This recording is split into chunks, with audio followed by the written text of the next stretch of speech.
Soy la puerta. Stephen King. Richard y yo estábamos sentados en el porche de mi casa, mirando las dunas del Golfo. El humo de su cigarro se enroscaba mansamente en el aire, alejando a los mosquitos. El agua tenía un fresco color celeste, y el cielo era de un color azul más profundo y auténtico. Era una combinación agradable. «Tú eres la puerta», repitió Richard reflexivamente. «¿Estás seguro de que mataste al chico y de que no fue todo un sueño?» «No fue un sueño, y tampoco lo maté.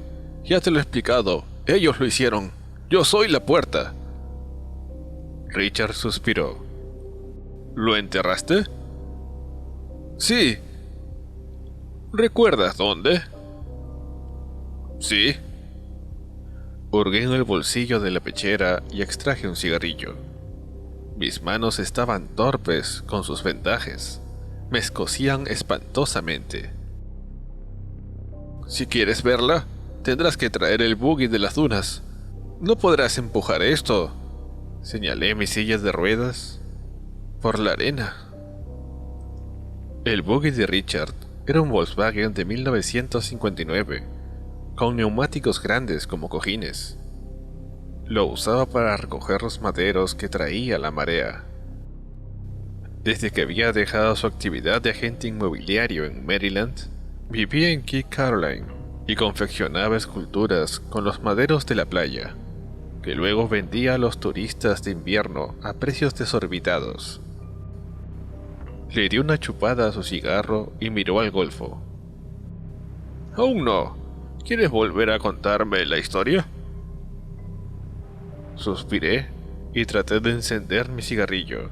Me quitó las cerillas y él lo hizo. Di 2 chupadas, inhalando profundamente.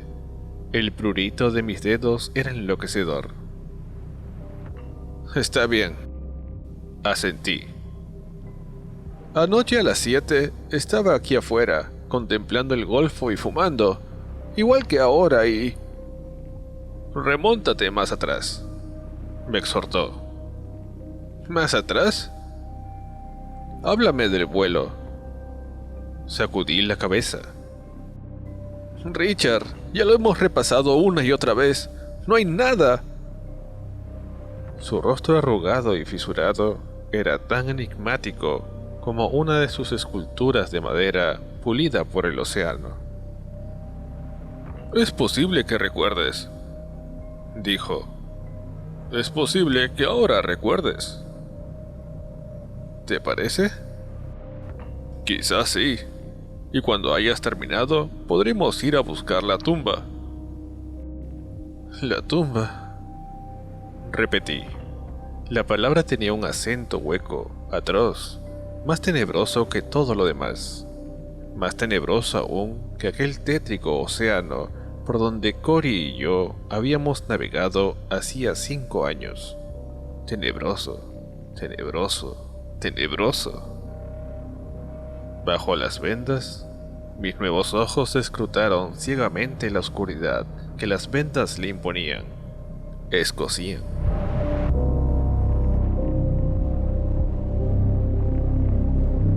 Cory y yo entramos en la órbita impulsados por el Saturno 16, aquel que los comentaristas denominaban el cohete Empire State Building.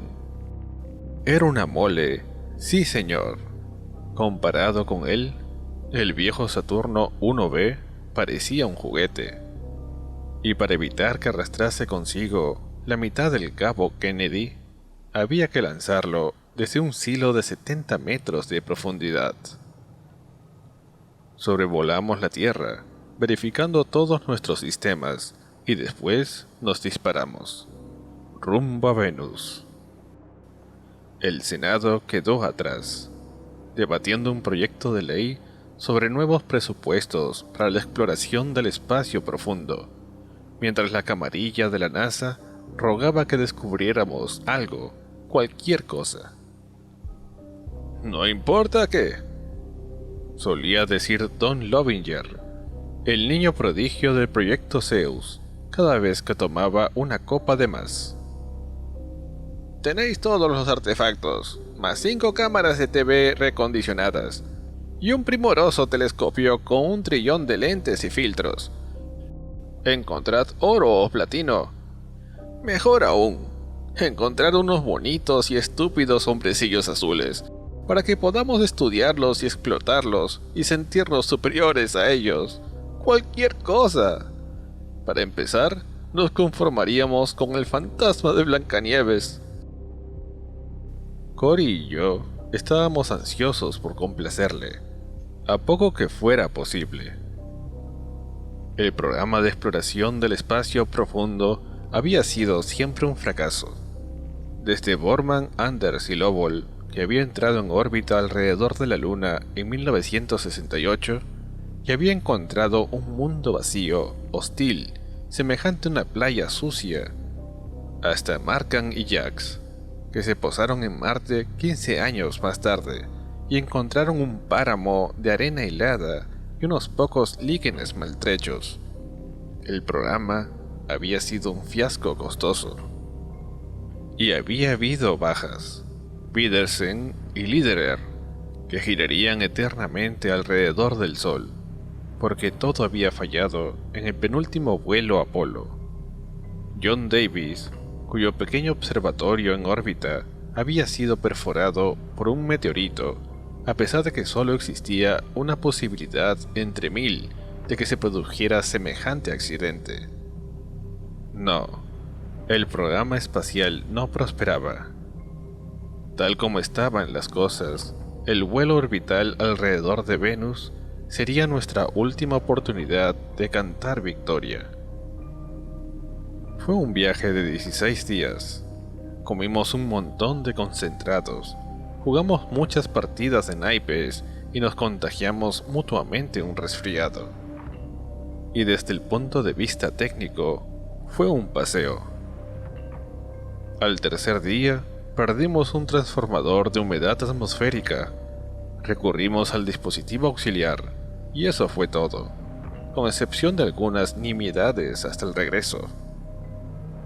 Vimos cómo Venus crecía, y pasaba del tamaño de una estrella al de una moneda de 25 céntimos, y luego al de una bola de cristal lechoso. Intercambiamos chistes con el control de Huntsville. Escuchamos cintas magnetofónicas de Wagner y los Beatles. Vigilamos los dispositivos automáticos que lo abarcaban todo, desde las mediciones de viento solar hasta la navegación del espacio profundo. Practicamos 2 correcciones de rumbo a mitad del trayecto, ambas infinitesimales. Y después de 9 días de vuelo, Cory salió de la nave y martilló la AEP retráctil hasta que ésta se decidió a funcionar. No pasó nada raro hasta que... «La AEP», me interrumpió Richard. «¿Qué es eso?» «Un experimento frustrado. La jerga de la NASA para designar la antena de espacio profundo. Irradiábamos ondas pi en alta frecuencia para cualquiera que se dignara a escucharnos». Me froté los dedos contra los pantalones, pero fue inútil. En todo caso, empeoró el prurito. «El mismo principio del radiotelescopio de West Virginia. Tú sabes, el que escucha las estrellas. Solo que en lugar de escuchar transmitíamos, sobre todo a los planetas del espacio profundo, Júpiter, Saturno o Urano. Si hay vida inteligente en ellos, en ese momento se estaba echando una siesta». «¿El único que salió fue Cory?» «Sí, y se introdujo una peste interestelar. La telemetría no la detectó». «Igualmente...» «No importa», proseguí irritado. «Solo interesa el de aquí y el ahora. Anoche ellos asesinaron a ese chico, Richard. No fue agradable verlo, ni de sentirlo. Su cabeza estalló, como si alguien le hubiera huecado los sesos y le hubiera introducido una granada de mano en el cráneo. Termina el relato, dijo Richard. Lancé una risa hueca. ¿Qué quieres que te cuente?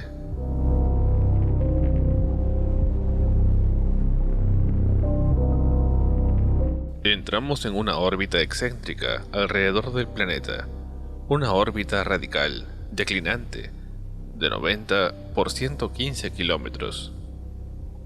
En la segunda pasada, nuestro apogeo estuvo más alto y el perigeo más bajo. Disponíamos de un máximo de 4 órbitas. Recorrimos las 4.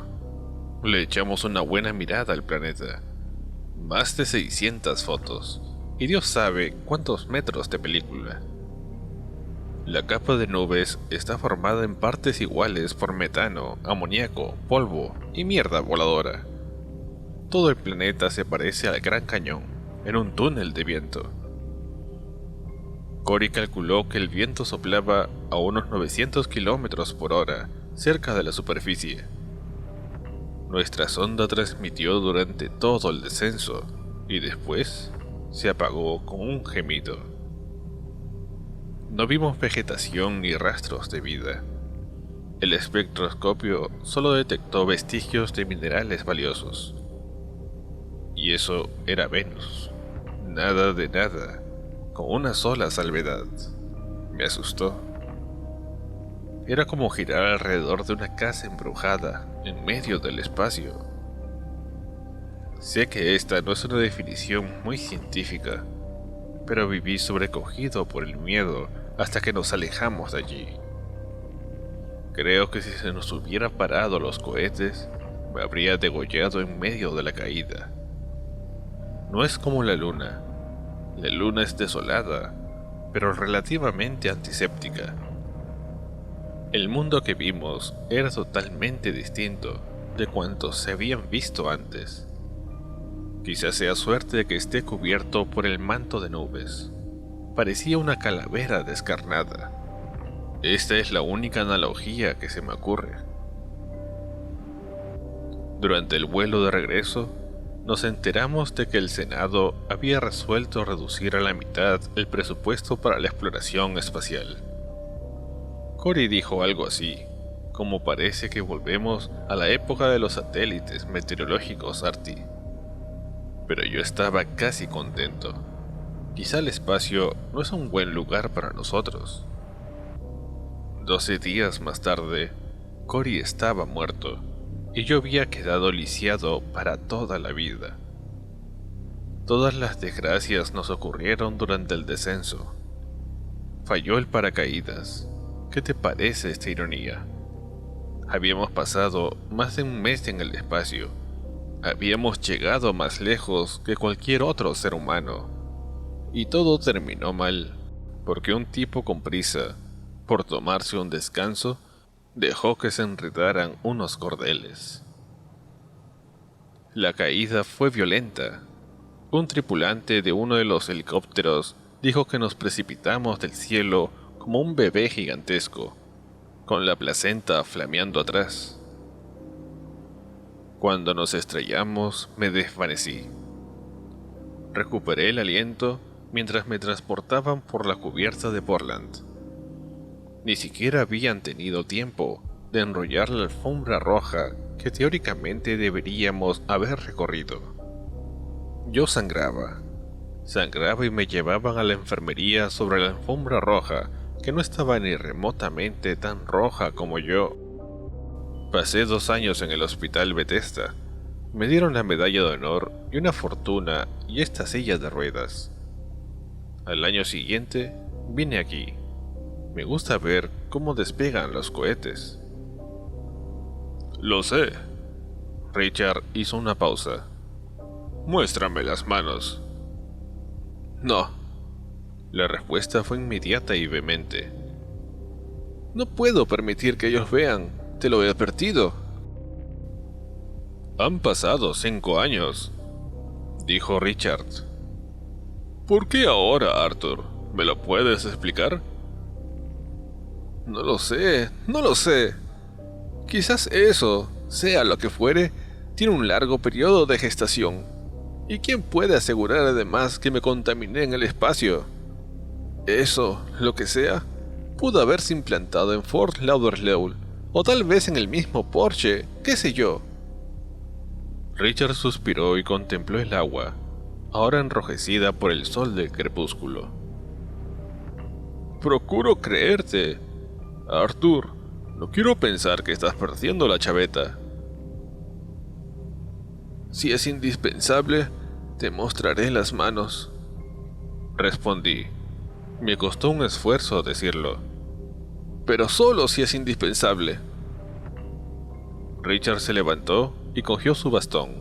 Parecía viejo y frágil. Traeré el buggy de las dunas. Buscaremos al chico. Gracias, Richard. Se encaminó hacia la huella accidentada que conducía a su cabaña. Veía el tejado de esta asomando sobre la duna mayor, la que atraviesa casi todo el ancho de Key Caroline. El cielo había adquirido un feo color ciruela sobre el agua, en dirección al cabo, y el fragor del trueno me llegó débilmente a los oídos.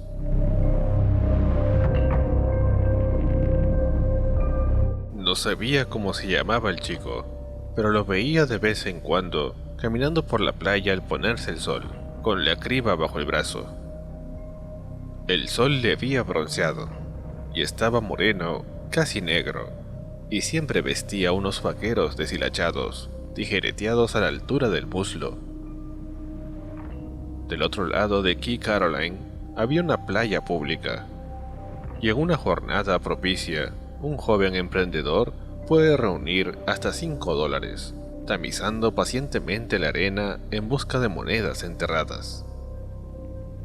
A veces le saludaba agitando la mano, y él contestaba de igual manera, ambos con displicencia, extraños pero hermanos, eternos habitantes de ese mundo de derroche, de Cadillacs, de turistas alborotados. Supongo que vivía en la pequeña aldea apiñada alrededor de la estafeta, a casi 1 kilómetro de mi casa. Cuando pasó esa tarde, ya hacía 1 hora que yo estaba en el porche, inmóvil, alerta.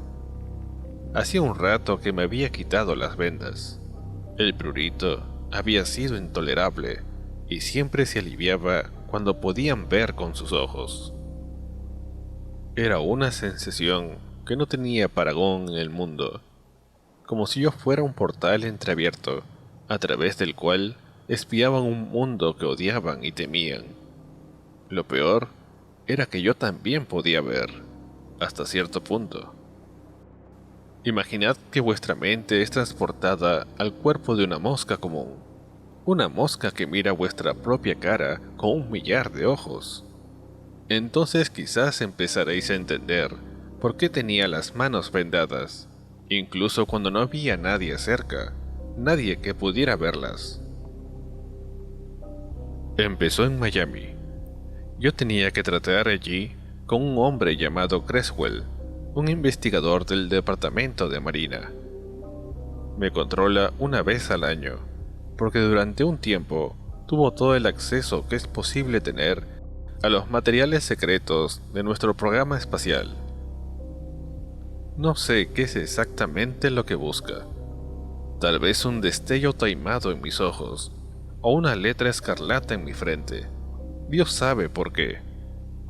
La pensión que cobro es tan generosa que se vuelve casi embarazosa. Creswell y yo estábamos sentados en la terraza de su habitación en el hotel, discutiendo el futuro del programa espacial norteamericano. Eran aproximadamente las 3:15. Empezaron a picarme los dedos. No fue algo gradual. Se activó como una corriente eléctrica. Se lo mencioné a Creswell. De modo que te tocó una hiedra venenosa en esa islita escrofulosa, comentó sonriendo. El único follaje que hay en Key Caroline es un arbusto de palmito, respondí. Quizás es la comezón del 7º año. Me miré las manos absolutamente vulgares, pero me picaban.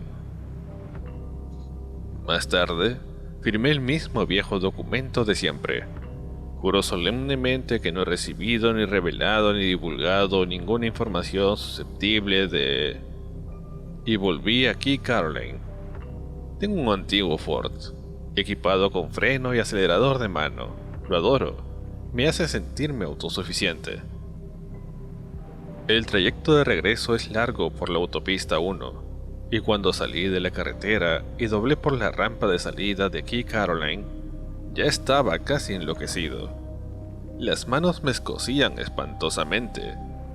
Si alguna vez habéis tenido que soportar la cicatrización de un corte profundo o de una incisión quirúrgica, quizás entenderéis la clase de comezón a la que me refiero. Algo vivo parecía estar arrastrándose por mi carne y horadándola.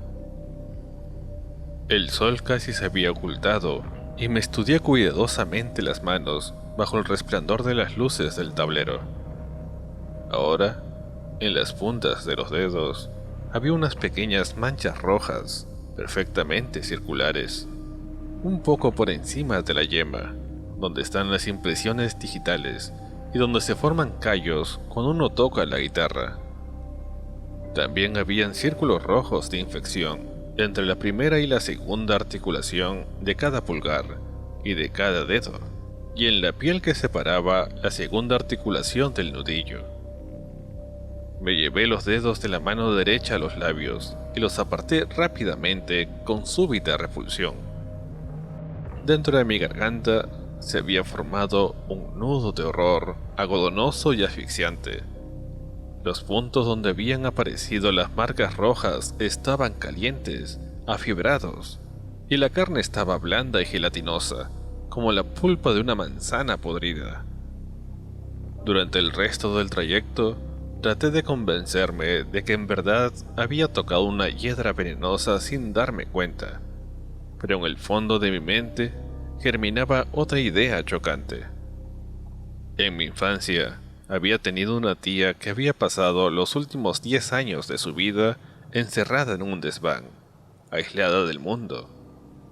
Mi madre le llevaba los alimentos y estaba prohibido pronunciar su nombre. Más tarde, me enteré de que había padecido la enfermedad de Hansen, la lepra. Cuando llegué a casa, telefoné al doctor Flanders, que vivía en tierra firme. Me atendió su servicio de recepción de llamadas. El doctor Flanders estaba participando en un crucero de pesca, pero si se trataba de algo urgente, el doctor Ballinger... ¿Cuándo regresará el doctor Flanders? A más tardar por la tarde, ¿le parece? Sí. Colgué lentamente el auricular y después marqué el número de Richard. Dejé que la campanilla sonara 12 veces antes de colgar. Permanecí un rato indeciso. La comezón se había intensificado, parecía emanar de la carne misma. Conduje las sillas de ruedas hasta la biblioteca y extraje la destartalada enciclopedia médica que había comprado hacía muchos años. El texto era exasperadamente vago. Podría haber sido cualquier cosa o ninguna. Me recosté contra el respaldo y cerré los ojos. Oí el tic-tac del viejo reloj marino montado sobre la repisa, en el otro extremo de la habitación. También oí el zumbido fino y agudo de un reactor que volaba hacia Miami, y el tenue susurro de mi propia respiración. Seguía mirando el libro. El descubrimiento se infiltró lentamente en mí, y después se implantó con aterradora brusquedad. Tenía los ojos cerrados, pero seguía mirando el libro. Lo que veía era algo desdibujado y monstruoso, una imagen desformada, cuatridimensional, pero igualmente inconfundible, de un libro. Y yo no era el único que miraba. Abrí los ojos y sentí la contracción de mi músculo cardíaco. La sensación se atenuó un poco, pero no por completo. Estaba mirando el libro, viendo con mis propios ojos las letras impresas y las ilustraciones. lo cual era una experiencia cotidiana perfectamente normal. Y también lo veía desde un ángulo distinto, más bajo y con otros ojos. No lo veía como un libro, sino como algo anómalo, algo de configuración aberrante e intención ominosa. Alcé las manos lentamente hasta mi rostro y tuve una macabra imagen de mi sala transformada en una casa de horrores. Lancé un alarido. Unos ojos me espiaban entre las fisuras de la carne de mis dedos, y en ese mismo instante vi cómo la carne se dilataba, se replegaba, a medida que esos ojos se asomaban insensatamente a la superficie. Pero no fue eso lo que me hizo gritar. Había mirado mi propia cara y había visto un monstruo.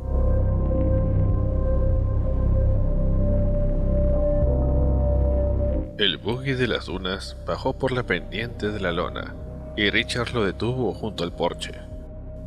El motor ronroneaba intermitentemente. Hice rodar mi silla de ruedas por la rampa situada a la derecha de la escalinata común, y Richard me ayudó a subir al vehículo. «Muy bien, Arthur», dijo. «Tú mandas. ¿A dónde vamos?» Señalé en dirección al agua, donde la duna mayor finalmente empieza a menguar. Richard hizo un ademán de asentimiento. Las ruedas posteriores giraron en la arena y partimos. Yo solía burlarme de Richard por su manera de conducir, pero esa noche no lo hice. Tenía demasiadas cosas en las cuales pensar y demasiadas cosas para sentir. Ellos estaban disgustados con la oscuridad y me daba cuenta de que hacían esfuerzos por espiar entre las vendas, exigiéndome que se las quitara. El buggy se zarandeaba y rugía entre la arena en dirección al agua, y casi parecía levantar vuelo desde la cresta de las dunas más bajas. A la izquierda, el sol se ponía con sanguinaria espectacularidad. Directamente enfrente y del otro lado del agua, las nubes oscuras avanzaban hacia nosotros. Los rayos zigzagueaban sobre el mar. «A tu derecha», dije. «Junto a esa tienda». Richard detuvo el buggy junto a los restos podridos de la tienda, despidiendo un surtidor de arena. Metió la mano en la parte posterior y extrajo una pala. Respingué cuando la vi. «¿Dónde?», preguntó Richard inexpresivamente. «Allí», respondí señalando. Se apeó y se adelantó despacio por la arena. Vaciló un segundo y después clavó la pala en el suelo. Me pareció que excavaba durante un largo rato. La arena que despedía por encima del hombro tenía un aspecto húmedo.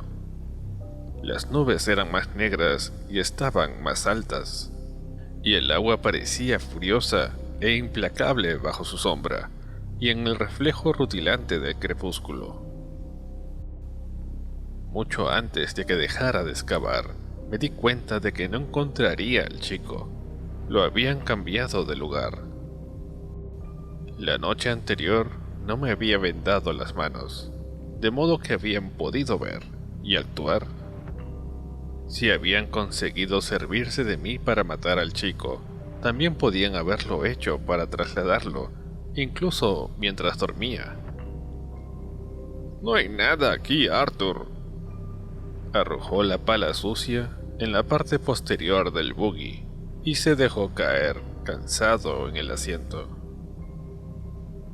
La tormenta en ciernes proyectaba sombras movedizas, semicirculares sobre la playa. La brisa, cada vez más fuerte, hacía repicar la arena contra la carrocería herrumbrada del vehículo. Me picaban los dedos. «Me usaron para transportarlo», dije con voz opaca. «Están asumiendo el control, Richard. Están forzando su puerta para abrirla poco a poco. 100 veces por día me descubro en pie delante de un objeto que conozco como una espátula un cuadro o una lata de guisantes, sin saber cómo he llegado allí. Y tengo las manos alzadas, mostrándoselo, viéndolo como lo ven ellos, como algo obsceno, como algo contorsionado y grotesco. «Arthur», murmuró. «No, Arthur, eso no». Bajo la luz menguante, su rostro tenía una expresión compungida. «Has dicho que estabas en pie delante de algo. Has dicho que transportaste el cuerpo del chico. Pero tú no puedes caminar, Arthur. Estás muerto de la cintura para abajo». Toqué el tablero del instrumento del buggy de las dunas. «Esto también está muerto, pero cuando lo montas, puedes hacerlo marchar. Podrías hacerlo matar. No podría detenerse aunque quisiera». Oí que mi voz aumentaba de volumen histéricamente. «¿Acaso no entiendes que soy la puerta? Ellos mataron al chico Richard. Ellos transportaron el cuerpo». «Creo que será mejor que consultes a un médico», dijo con tono tranquilo. «Volvamos». «Investiga. Pregunta por el chico entonces. Averigua». «Dijiste que ni siquiera sabes cómo se llama». «Debía de vivir en la aldea. Es un pueblo pequeño. Pregunta». Cuando fui a buscar el buggy, telefoné a Mount Harrington. No conozco a una persona más chismosa que ella en todo el estado. Le pregunté si había oído el rumor de que un chico no había vuelto anoche a su casa. Contestó que no. «Pero tenía que vivir en esta zona. Tenía que vivir aquí». Arthur se dispuso a girar la llave de encendido, pero le detuve. Se volvió para mirarme y yo empecé a quitarme las vendas de las manos. El trueno murmuraba y gruñía desde el golfo.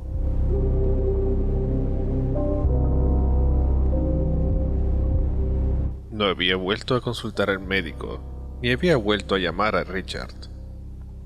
Pasé 3 semanas con las manos vendadas cada vez que salía. 3 semanas con la ciega esperanza de que desaparecieran. No era un comportamiento racional, lo confieso. Si yo hubiera sido un hombre sano, que no necesitaba una silla de ruedas para sustituir sus piernas, o que había vivido una vida normal, consagrándose a una ocupación normal, quizás habría recurrido al Dr. Flanders o a Richard. Aún en mis condiciones podría haberlo hecho, si no hubiera sido por el recuerdo de mi tía. Aislada, virtualmente convertida en una prisionera, devorada en vida por su propia carne enferma. De modo que guardé un silencio desesperado, y le pedí al cielo que me permitiera descubrir un día, al despertarme, que todo había sido una pesadilla. Y poco a poco los sentí, a ellos, una inteligencia anónima. Nunca me pregunté qué aspecto tenían, ni de dónde provenían. Habría sido inútil. Yo era su puerta y su ventana abierta sobre el mundo. Recibía suficiente información de ellos para sentir su revulsión y su horror, para saber que nuestro mundo era muy distinto del suyo. La información también me bastaba para sentir su odio ciego, pero igualmente seguían espiando. Su carne estaba implantada en la mía. Empecé a darme cuenta de que me usaban, de que en verdad me manipulaban. Cuando pasó el chico, alzando la mano para saludarme con la displicencia de siempre, yo ya casi había resuelto llamar a Creswell a su número del departamento de Marina. Había algo cierto en la teoría de Richard. Estaba seguro de que lo que se había apoderado de mí me había atacado en el espacio profundo y en esa extraña órbita alrededor de Venus. La Marina me estudiaría, pero no me convertiría en un monstruo de feria. No tendría que volver a ahogar un grito cuando me despertara en la oscuridad crujiente. y lo sentía vigilar, vigilar, vigilar. Mis manos se estiraron hacia el chico y me di cuenta de que no las había vendado. Vi los ojos que miraban en silencio en la luz crepuscular. Eran grandes, dilatados, de iris dorados. Una vez había pinchado uno con la punta de un lápiz y había sentido que un dolor insoportable me recorría el brazo. El ojo pareció fulminarse con un odio impotente que fue peor que el dolor físico. No volví a pincharlo. Y ahora estaban mirando al chico. Sentí que mi mente se disparaba. Un momento después, perdí el control de mis actos. La puerta estaba abierta. Corrí hacia él por la arena, moviendo velozmente las piernas insensibles, como si éstas fueran maderos accionados por un mecanismo. Mis propios ojos parecieron cerrarse, y solo vi con aquellos ojos extraterrestres. Vi un monstruoso paisaje marino de alabastro, rematado por un cielo semejante a una gran franja purpúrea, y vi una cabaña ladeada y corroída, que podría haber sido la carroña de una desconocida bestia carnívora, y vi un ser abominable que se movía y respiraba, y llevaba debajo del brazo un artefacto de madera y alambre, un artefacto compuesto por ángulos rectos geométricamente imposibles. Me pregunto qué pensó él, ese pobre chico anónimo, con la criba bajo el brazo y los bolsillos hinchados por una insólita multitud de monedas arenosas perdidas por los turistas. ¿Qué pensó él cuando me vio correr hacia él como un director ciego tendiendo las manos sobre una orquesta lunática? ¿Qué pensó cuando los rayos postreros del sol cayeron sobre mis manos, rojas y fisuradas, y fulgurantes con su carga de ojos?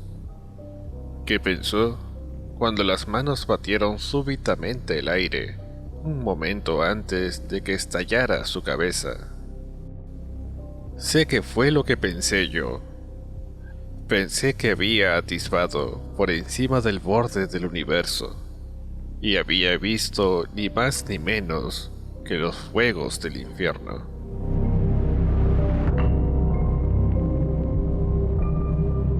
El viento tironeó de las vendas y las transformó en pequeños gallardetes flameantes a medida que los desenrollaba. Las nubes habían ocultado los vestigios rojos del crepúsculo, y las dunas estaban oscuras y cubiertas de sombras. Las nubes desfilaban y bullían sobre nuestras cabezas. «Debes hacerme una promesa, Richard», dije levantando la voz por encima del viento, cada vez más fuerte.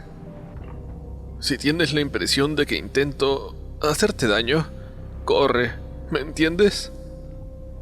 «Sí». El viento agitaba y ondulaba su camisa de cuello abierto.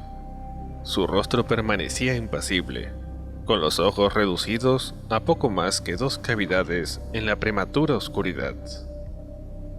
Cayeron las últimas vendas. Yo miré a Richard, y ellos miraron a Richard.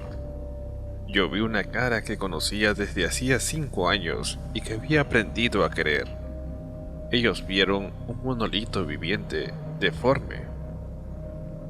«¿Los ves?», dije roncamente. «Ahora los ves». Se apartó involuntariamente. Sus facciones parecían dominadas por un súbito pavor incrédulo. Un rayo hendió el cielo. Los truenos rodaban sobre las nubes, y el agua se había ennegrecido como la del río Estigia. «Arthur». Qué inmundo era. ¿Cómo podía haber vivido cerca de él? ¿Cómo podía haberle hablado? No era un ser humano, sino una pestilencia muda. Era... «¡Corre! ¡Corre, Richard!» Y corrió. Corrió con grandes zancadas. Se convirtió en un patíbulo recortado contra el cielo imponente. Mis manos se alzaron sobre mi cabeza, con un ademán aullante, aleteante, con los dedos estirados hacia el único elemento familiar de ese mundo de pesadilla, estirados hacia las nubes. Y las nubes respondieron. Brotó un rayo colosal, blanco azulado, que pareció marcar el fin del mundo. Alcanzó a Richard, lo envolvió. Lo último que recuerdo es la fetidez eléctrica del ozono y la carne quemada. Me desperté en mi porche, plácidamente sentado, mirando hacia la duna mayor. La tormenta había pasado, y la atmósfera estaba agradablemente fresca. Se veía una tajada de luna. La arena estaba virgen, sin rastros del buggy de Richard. Me miré las manos. Los ojos estaban abiertos, pero vidriosos. Se hallaban extenuados, dormitaban. Sabía bien qué era lo que debía hacer. Tenía que echar llave a la puerta antes de que pudieran terminar de abrirla. Tenía que clausurarla definitivamente. Ya empezaba a observar los primeros signos de un cambio estructural en las mismas manos. Los dedos empezaban a acortarse y a modificarse. En la sala había una pequeña chimenea, y en verano me había acostumbrado a encender una fogata para combatir el frío húmedo de Florida. Prendí otra ahora, moviéndome deprisa. Ignoraba cuánto tardarían en captar mis intenciones. Cuando vi que ardía vorazmente, me encaminé hacia la cuba de queroseno que había en la parte posterior de la casa y me empapé ambas manos. Se despertaron de inmediato con un alarido de dolor. Casi no pude llegar de vuelta a la sala y a la fogata, pero lo conseguí.